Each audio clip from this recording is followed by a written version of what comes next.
Hi, this is Vish Chatterjee with a video on Chapter 4 of the Business Casual Yogi. So I've been doing a video series giving you a little bit of a behind-the-scenes look at the book and the creation of the book. And so today's video is on Chapter 4, which is titled, Your Purpose, Where Are You Headed? And this is a very interesting chapter. So it was definitely by far the favorite chapter of my associate publisher and my editor. They just love this chapter, even in its very raw form. And originally it was a very long chapter.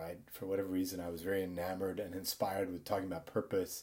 And I've helped so many people in my client base around purpose that I ended up writing quite a lot on this. So there was quite a lot of editing work here and also trying to break it up and divide it. And so we took some of the material from Chapter 4, put it in Chapter 3, and some of it into later chapters.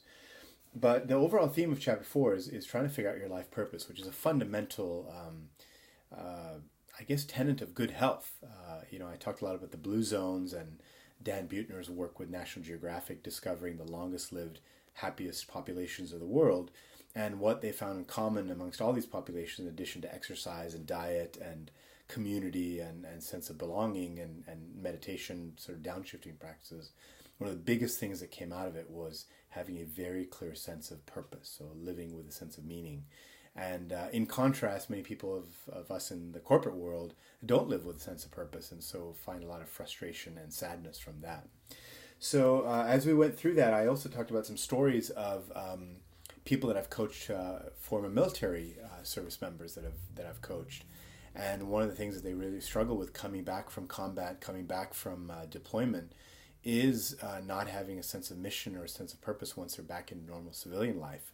And the story I told of this Marine Corps, ex-Marine Corps veteran was fascinating. So, this guy, and I think I named him Charles in the book, but he went through multiple tours of combat duty as a Marine Corps serviceman, and no fear. I mean, this is a fearless guy, and he told me these harrowing, crazy tales of being deployed and experiences in Iraq, in Afghanistan, in the desert, and fighting, fighting the Taliban.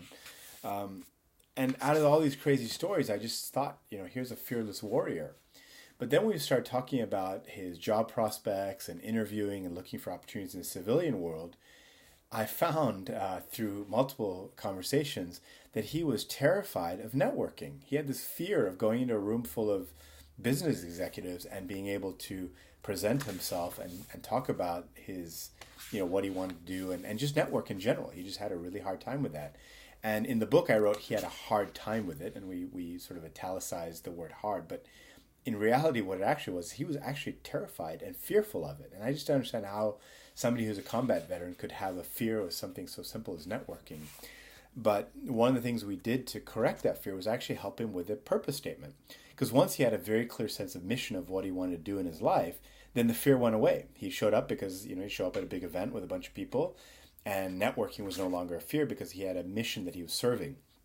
And so I believe that was my hypothesis. I believe that maybe part of the reason why soldiers have such bravery and courage in the face of battle is because there's a very clear sense of mission. And so I believe whatever it is you're fearful of in your life, if you have clear mission, you can get over those fears and go out and conquer and make great things happen.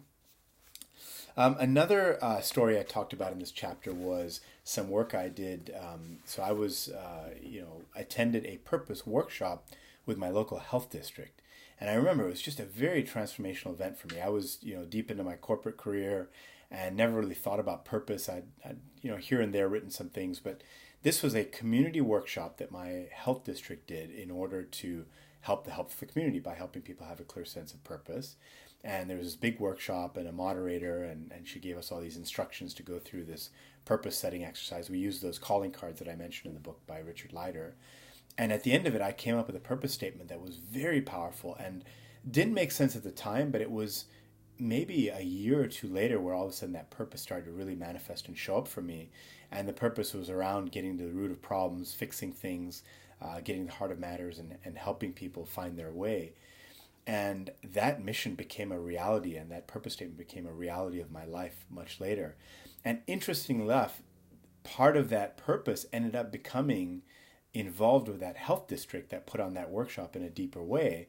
And years after that purpose workshop, I actually got elected onto the board of directors of that very health district. So I went through, public election in my community, 3 cities, 120,000 constituents, and I actually stood for election. I was on the public ballot and was voted into office. And now I'm a politician. I'm a public office holder in this health district that now, and of course, as you can imagine, one of my agendas is to make sure we do more of these purpose workshops in the community.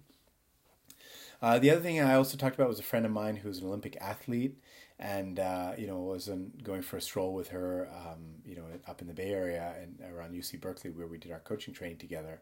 And I remember her asking her, I said, when you won the Olympic gold medal in Sydney in swimming, what was your preparation for that like? And she, of course, talked about training and all the rigor she went through. But one of the very clear things she talked about was visualizing the win. She just saw herself over and over. She could close her eyes and see herself taking gold and winning. And I'm sure every athlete that competed in that Olympics had that same vision. But I think if you didn't have that vision, it would never happen.